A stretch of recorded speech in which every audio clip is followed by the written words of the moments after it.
एक बिगिनर जब पहली बार मार्केट स्क्रीन देखता है, उसे सब नंबर्स एक ही जैसे लगते हैं। Green, red, tickers, charts, indices, volumes. क्या इंपॉर्टेंट है, क्या नॉइज है, ये क्लैरिटी नहीं होती। एक एक्सपीरियंस ट्रेडर वही स्क्रीन देखता है और उसे सिर्फ कुछ ही चीज़ें जंप आउट करती हैं, बाकी सब उसके लिए बैकग्राउंड होता है। ये फिल्टर स्किल है जो उसने टाइम के साथ डेवलप की है। In this video, let's understand this skill structurally. आप मार्केट को किस तरह ऑब्जर्व करना शुरू करें ताकि क्लैरिटी क्विकली बिल्ड हो।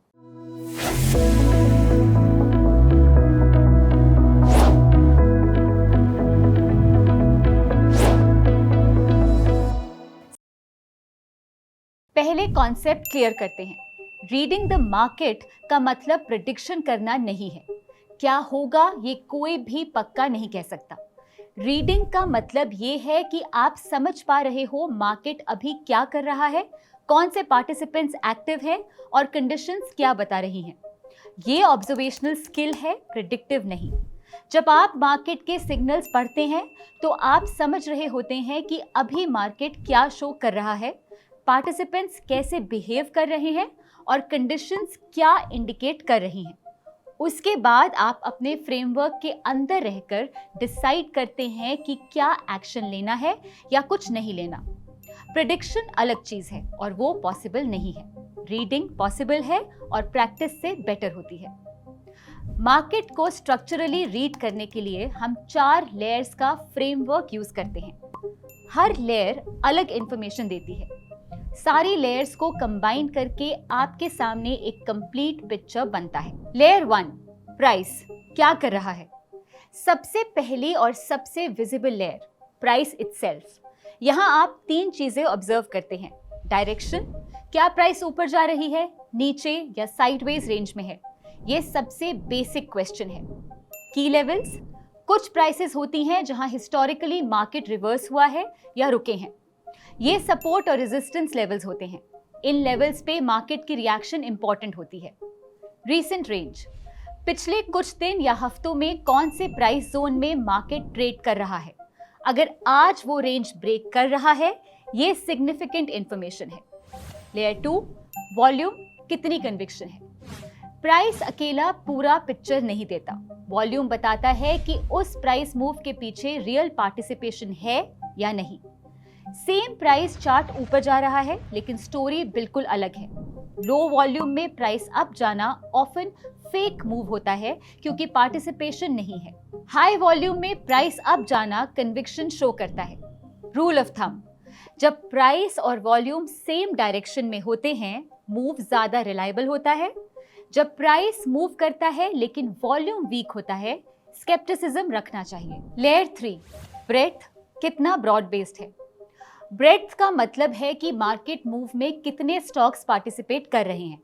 सिर्फ निफ्टी ऊपर जाना इनफ नहीं है। अगर निफ्टी ऊपर है लेकिन नीचे 30 स्टॉक्स आउट ऑफ 50 रेड हैं, ये नैरो रैली है। अगर निफ्टी ऊपर है और 40 आउट ऑफ 50 स्टॉक्स ग्रीन हैं, ये ब्रॉड रैली है। ब्रॉड रैली ज्यादा हेल्दी मानी जाती हैं।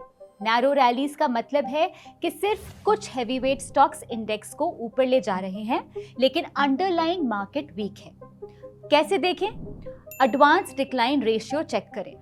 कितने स्टॉक्स बढ़े वर्सेस कितने गिरे। आज एडवांस 1500, डिक्लाइन 500 है तो ब्रेथ स्ट्रॉन्ग है।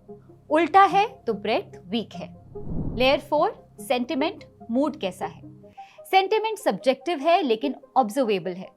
कुछ इंडिकेटर्स मदद करते हैं। इंडिया विक्स, वॉलेटिलिटी इंडेक्स, जब ये हाई होता है मार्केट में फियर ज्यादा होता है। जब लो, कंप्लेसेंसी दिखती है। न्यूज टोन, फाइनेंशियल न्यूज क्या कवर कर रही है। बेरिश स्टोरीज प्रोमिनेंट हैं या बुलिश। एक्सट्रीम ऑप्टिमिज्म और एक्सट्रीम फियर, दोनों में कॉशन इंपॉर्टेंट होता है। FII डेटा, फॉरेन इन्वेस्टर्स क्या कर रहे हैं, बाइंग है या सेलिंग।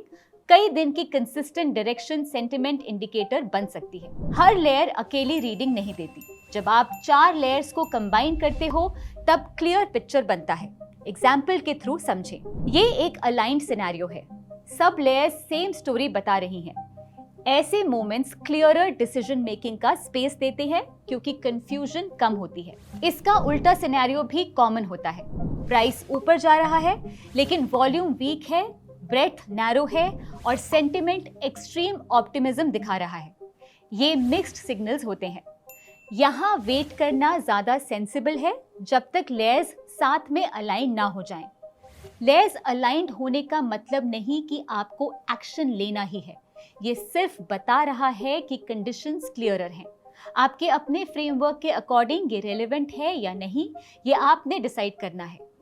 हर अलाइंड सेटअप आपके फ्रेमवर्क में फिट नहीं होगा। रीडिंग स्किल ओवरनाइट नहीं आती। ये हैबिट बेस्ड स्किल है और सिस्टमैटिक प्रैक्टिस से बिल्ड होती है।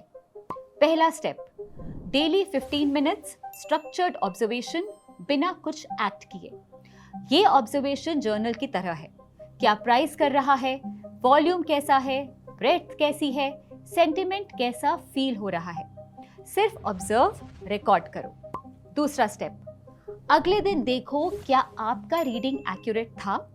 शुरू में काफी ऑफ होगा, ये नॉर्मल है। टाइम के साथ कैलिब्रेशन इंप्रूव होती है। तीसरा स्टेप, आप नोटिस करोगे कि कुछ सिग्नल्स बार बार रिलायबल होते हैं, कुछ अक्सर नॉइज होते हैं। अपनी पर्सनल फिल्टर लिस्ट बनाओ। ये फिल्टर लिस्ट ही आपका रीडिंग फ्रेमवर्क बनती है। ये प्रोसेस 3 to 6 मंथ्स का है, शॉर्टकट नहीं है, लेकिन जो इस प्रोसेस से गुजरता है उससे मार्केट स्क्रीन अलग दिखता है। एक बिगिनर को जो दिखता है उससे काफी अलग। 3 कॉमन मिस्टेक्स जो रीडिंग स्किल डेवलप होने से रोकते हैं। 1, ऑब्जर्वेशन के टाइम पे एक्ट करना। जब आप ऑब्जर्व करते हो सिर्फ ऑब्जर्व करो। एक्ट करना अलग एक्सरसाइज है जिसका अपना फ्रेमवर्क होता है। मिक्स करोगे तो दोनों सफर करेंगे। दूसरा, दूसरों की रीडिंग्स कॉपी करना। हर पर्सन का रीडिंग फ्रेमवर्क यूनिक इवॉल्व होता है उसके एक्सपीरियंस के हिसाब से।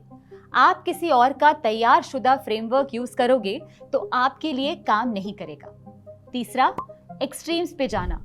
या तो सिर्फ 5 मिनट ऑब्जर्व करके कॉम्प्रिहेंसिव रीडिंग की एक्सपेक्टेशन, या 3 घंटे स्क्रीन पे बैठकर ओवर एनालिसिस। दोनों गलत हैं। कंसिस्टेंट 15 से 30 मिनट डेली फोकस्ड ऑब्जर्वेशन ही सस्टेनेबल है। Module 1 complete. अब आपके पास मार्केट को स्ट्रक्चरली ऑब्जर्व करने का फ्रेमवर्क है। 4 लेयर्स, कंबाइंड रीडिंग और हैबिट बिल्ट अप्रोच। लेकिन लेयर 1 यानी प्राइस को प्रॉपरली रीड करने के लिए आपको चार्ट रीडिंग स्किल चाहिए। यहाँ मॉड्यूल 2 किक इन करता है।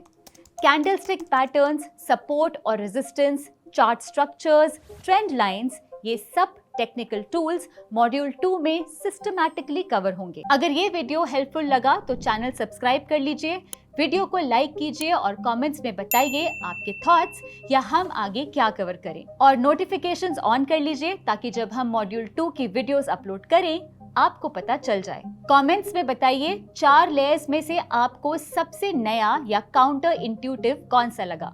Investment in securities market are subject to market risks. Read all the related documents carefully before investing.